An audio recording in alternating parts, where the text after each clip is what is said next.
As we wing our way deep into the interior of Australia, the smallest and oldest continent in the world, the chant of the native Aborigine reminds us that we are flying over one of the most hostile environments on Earth. No white man stranded in this desert without water and shade can exist for more than a couple of hours under action of the harsh Australian outback sun. CB radios here are a must, where a call for help takes precedence over all other activities.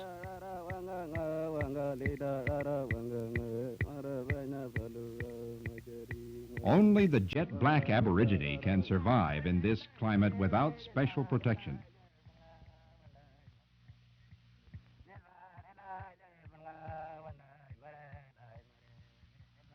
The white deposits on the red rocks below started forming when the lakes dried up under the rays of the hot sun millions of years ago.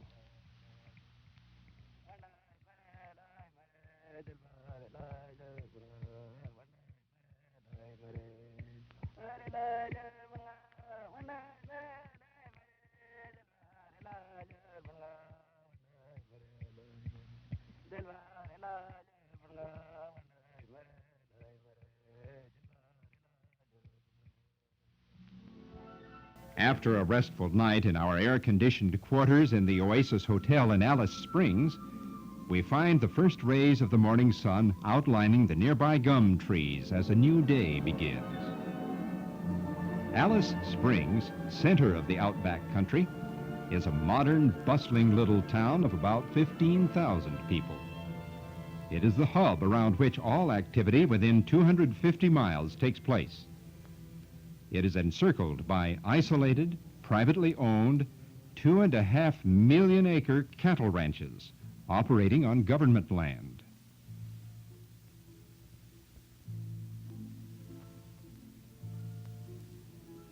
A corps of Royal Flying Doctors is always ready to dash to isolated ranches 50 to 300 miles away. They minister to stricken patients, saving lives, mending broken limbs, or bringing the seriously ill to the excellent hospital in Alice Springs.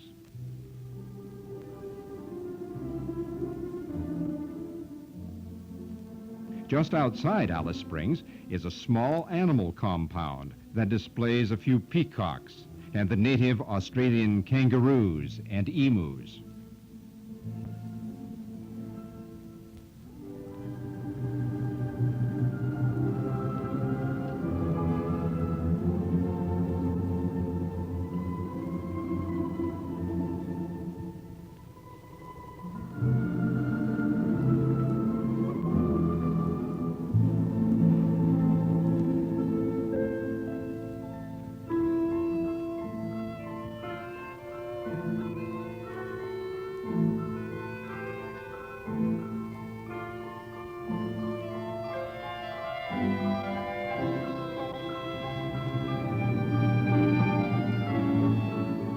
Camels, introduced by the British 200 years ago for use in this desert wasteland, have been replaced by the truck, the automobile, and the airplane.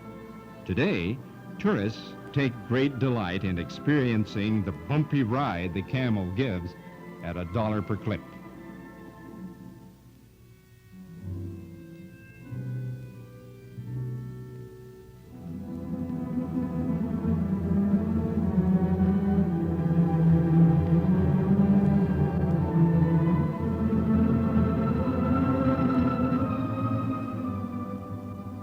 Simpson Gap, a dramatic natural break in the McDonald mountain range, has long been a convenient route through the mountains for both the Aborigines and the pioneers. The area is now a national park.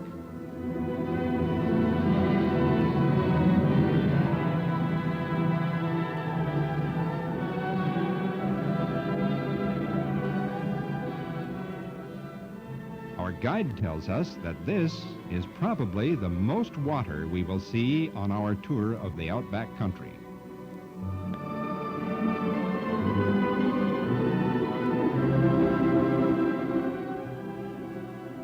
One of the most adorable of the many unique animals native to Australia is the wallaby, a species of kangaroo which is about the size of a large house cat. It lives among these rocks for protection from the dingo dog and other predators that roam these desert lands.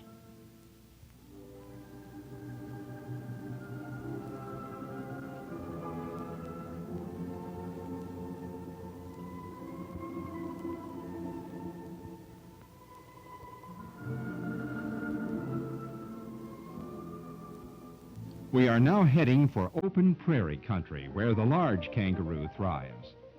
There are between 15 and 20 million kangaroos in Australia. They compete with the domestic livestock for the sparse grasses that somewhat clothe this arid land, which normally receives around 8 inches of rainfall a year. The big 6-foot red or gray kangaroos, though normally timid and gentle of spirit, can and do become fierce fighters when endangered. They can stand on their sturdy tails and disembowel attacking dingo dogs with lightning-quick slashes with their hind feet, each of which has a single razor-sharp big toenail.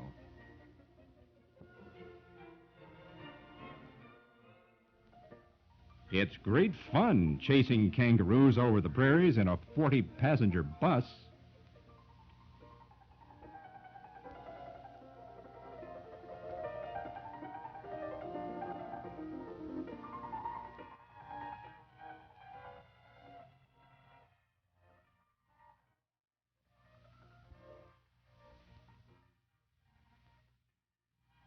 The bus driver gives us a chance to stretch our legs.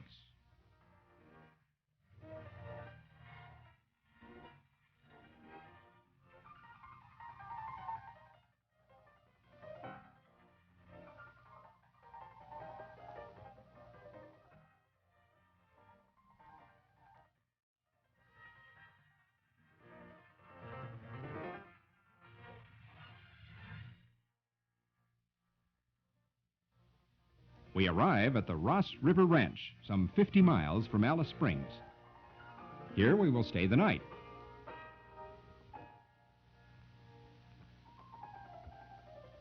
In the early morning, we are being introduced to one of the staple foods of the early pioneers on the move, damper bread.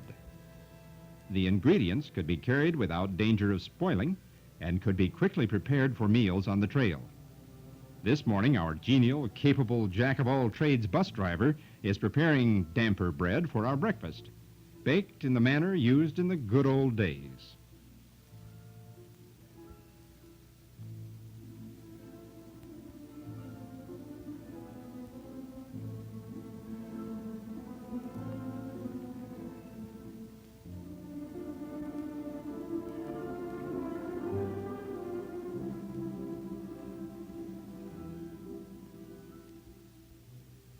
A few of the city folks are going for a short jaunt on horses provided by the ranch.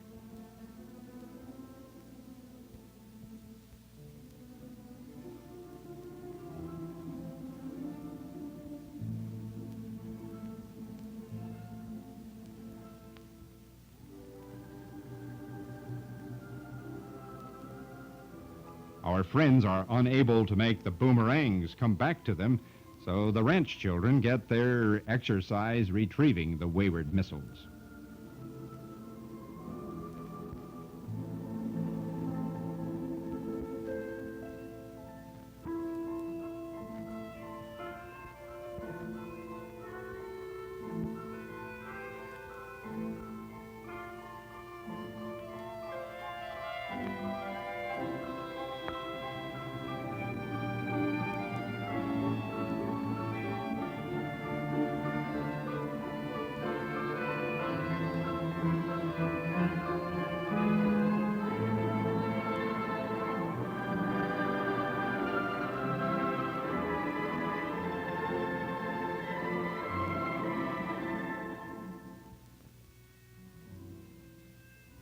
We are now on our way back to Alice Springs.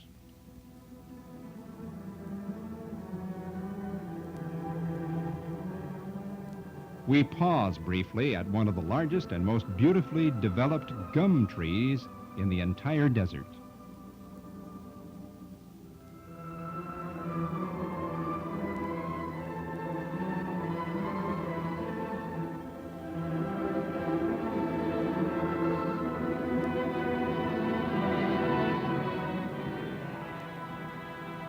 Geologists tell us that ages ago, when this was a fertile, much cooler land, a mighty river cut this channel through these rocks.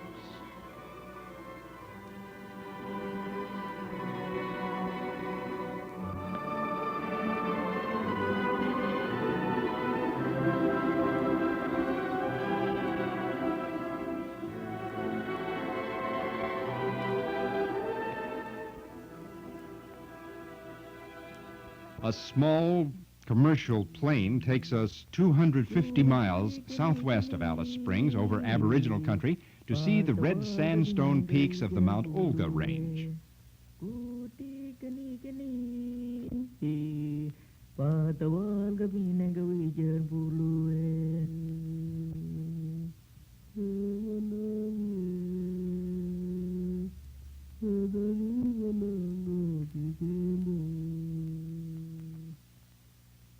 In the distance is the joint United States-Australian NASA satellite tracking station, established here where there has been no land movement during the last 350,000 years.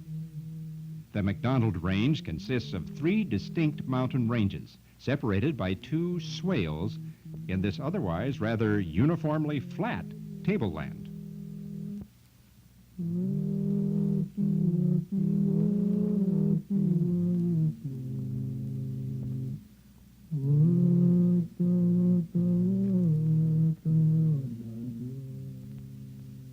Geologists theorize that these loaf-like peaks, known as the Mount Olga Range, were once respectably high mountains surrounded by a vast, shallow sea. The sea slowly filled with the debris from the disintegrating mountain slopes, leaving only the very tops of the mountains.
We survey the countryside surrounding this immense rock.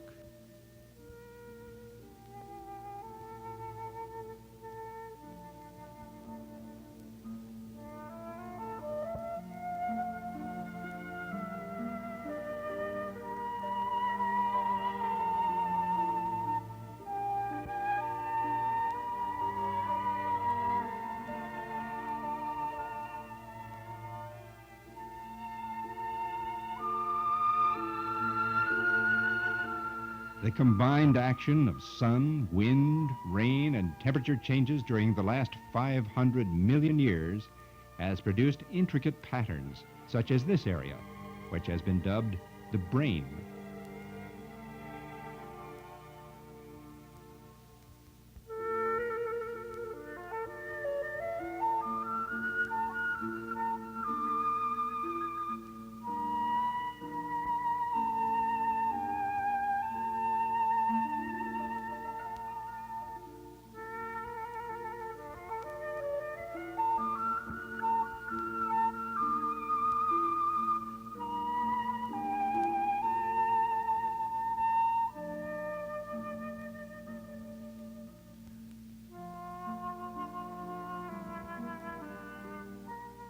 The Women's Cave, as named by the Aborigines, has special significance in their theology regarding creation of the universe and of their people.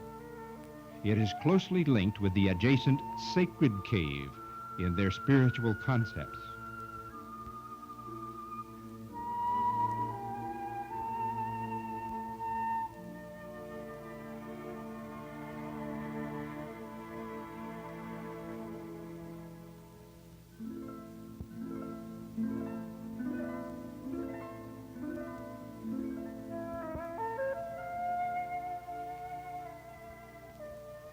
The digging stick was formed when a huge sliver of rock slid from the main mass and embedded itself in the soil at the bottom.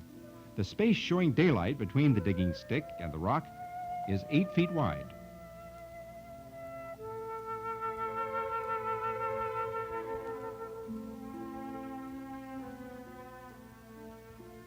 Napoleon's Hat Cave has an entirely different, less frivolous meaning to the Aborigine.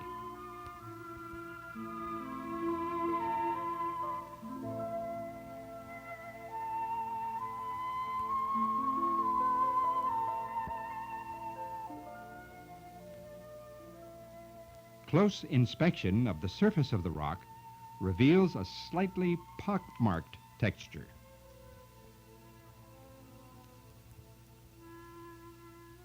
Here, another huge slab has slid off the rock to form this lean-to. The meaning of much of the Aboriginal art is being lost to future generations because the Aboriginal race, which is rapidly approaching extinction, is leaving no written language by which to hand down its folklore.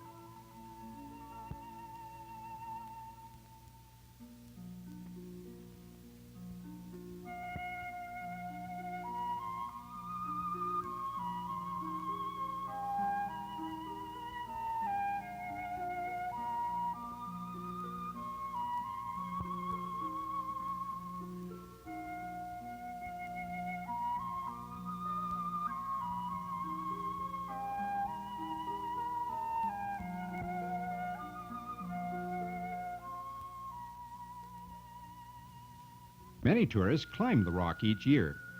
Some are sacrificed to the Aboriginal god in the process. 5 persons lost their lives on the rock last year. 2 by heart attacks, 1 by being blown off the rock by the wind, and 2 by sliding off its relatively smooth surface. The ever-present desert flies are attracted to the perfumes that our guide warned the women of the group not to use out here. Those of us who didn't climb the rock patiently wait for the more adventurous souls who did make the ascent to the top.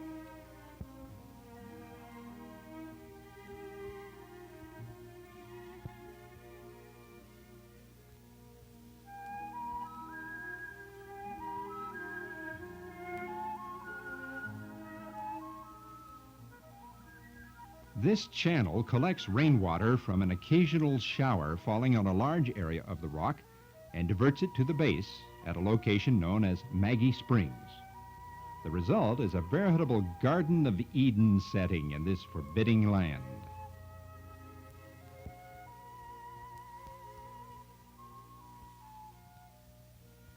It has been wonderful visiting this desert for a few days, but we must now move on. We leave this land to the Aboriginal people and to those few hardy Australians who find their lives fulfilling out here amid the sagebrush, the gum trees, the kangaroos, the desert sun, and the oven-hot winds.